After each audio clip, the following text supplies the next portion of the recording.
जी अस्सलाम वालेकुम, welcome to my YouTube channel. आज के इस व्लॉग में मैं आप लोगों को स्पेन पेपर्स के हवाले से इंफॉर्मेशन दूंगा। पेपर्स इंफॉर्मेशन से मुराद मेरा ये है कि आप लोग कौन से प्रोसीजर से गुजर के आप लोग स्पेन का टीआरसी और पासपोर्ट ले सकते हैं।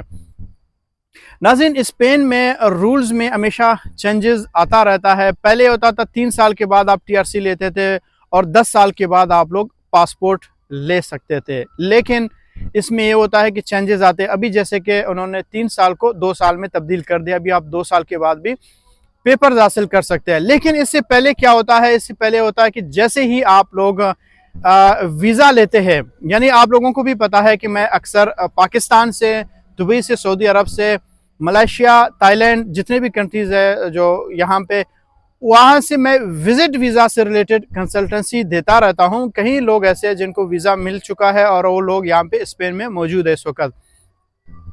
तो जैसे ही आपको वीज़ा वहाँ से मिलता है, पाकिस्तान, दुबई और सऊदी अरब से, बहरीन, मस्कत, ओमान, जिधर से भी मिलता है, तो पहला आपका काम होता है कि यहाँ पे पहुँचना, वीज़ा लेना और यहाँ पे पहुँचना। और कई ऐसे लोग हैं जिनका पहले से यहाँ पे रिश्तेदार है, दोस्त अहबाब है, वो वहाँ उनके पास जाते हैं। और कई ऐसे लोग हैं जिनके पास ऐसा कोई ताल्लुक और रिलेटिव्स वगैरह नहीं होते हैं। वो उनका जब कांटेक्ट मेरे साथ हो रहा होता है, उन्होंने कंसल्टेंसी भी मुझसे ली है और वीज़ा भी मैंने उनको दिलवाया है, तो फिर वो जब यहाँ पे आते हैं, उनको मैं ये जिनको पहले अगर रैश मिलती है, अपार्टमेंट्स मिलती है, उनको मैं अपार्टमेंट्स लेके दिलवाता हूँ। अगर नहीं मिलती है तो फिर उनको मैं गाइड करता हूं कि आप लोग कैसे और कहां पे किस तरह आप लोग अपना प्रोसीजर जो है इससे कैसे गुजर सकते हैं।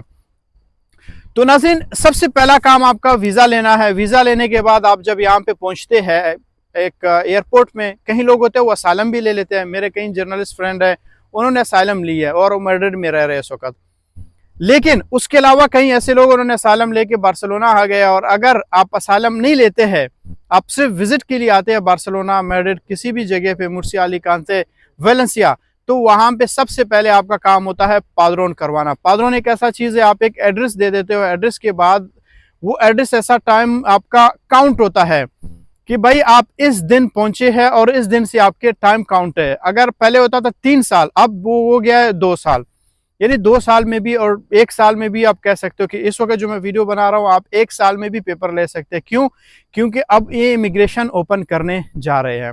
इमिग्रेशन जब ओपन होगी, वो 1 साल 6 महीना भी लग सकता है आप लोगों को टीआरसी लेने में। लेकिन अगर ऐसा नहीं होता है, बाद में वीडियो देख रहे होते हो, तो उसके लिए फिर 2 साल कानूनी तौर पर, अगर आपका 2 साल पाद्रोन हो जाता है। पाद्रोन कहाँ पे होती है? 2 तरीके से होती है। एक ये है कि आपको अगर कोई रिश्तेदार, रिलेटिव, दोस्त या किसी बंदे से ताल्लुक वगैरह होती है आपके, उसके घर में आप करवाते हैं, वो 2 साल तक चलनी चाहिए। जैसे ही 2 साल का रिकॉर्ड आपके पास होगा, पाद्रोन होगा, वो आप उसको, और उसके साथ साथ आप अपना जो हेल्थ कार्ड होता है, यहाँ पे एक हेल्थ कार्ड भी बनाया जाता है कि उसके ऊपर आप कभी भी बीमार होते हैं, जुकाम, नज़ला, खांसी होते हैं, तो वहाँ पे आप अपने आप को दिखाते हो और मुफ्त आपकी इलाज भी होती है। और उस कार्ड के बिना पे ये रिकॉर्ड देखा जाएगा कि आप यहाँ पे मौजूद थे। और पाद्रोन का भी यही मकसद है कि आप यहाँ पे मौजूद थे। कोई भी वार्निंग वगैरह या कोई लेटर वगैरह आता है, आपके एड्रेस में आ जाता है। और इसके अलावा जो है, आपका लाइब्रेरी कार्ड पहले बनता था, लेकिन वो आजकल इंपॉर्टेंट नहीं। यहाँ अगर कोई शौक से बनाना चाहता है, कोई एजुकेटेड बंदा है, पढ़ा लिखा बंदा है, वो लाइब्रेरी जाना चाहता है, पढ़ना लिखना चाहता है, तो वो लाइब्रेरी कार्ड भी बना सकता है और आप फ्रीली जाके लाइब्रेरी में पढ़ सकते हैं। और इसके अलावा जैसे ही आपका 2 साल पूरा होता है, आप किसी भी बंदे से, या फिर आप कहीं पे ऑलरेडी काम कर चुके होते हैं, काम ढूंढ रहे होते हैं, काम मिलता है, तो वहां पे आपको कंट्रैक्ट मिलता है।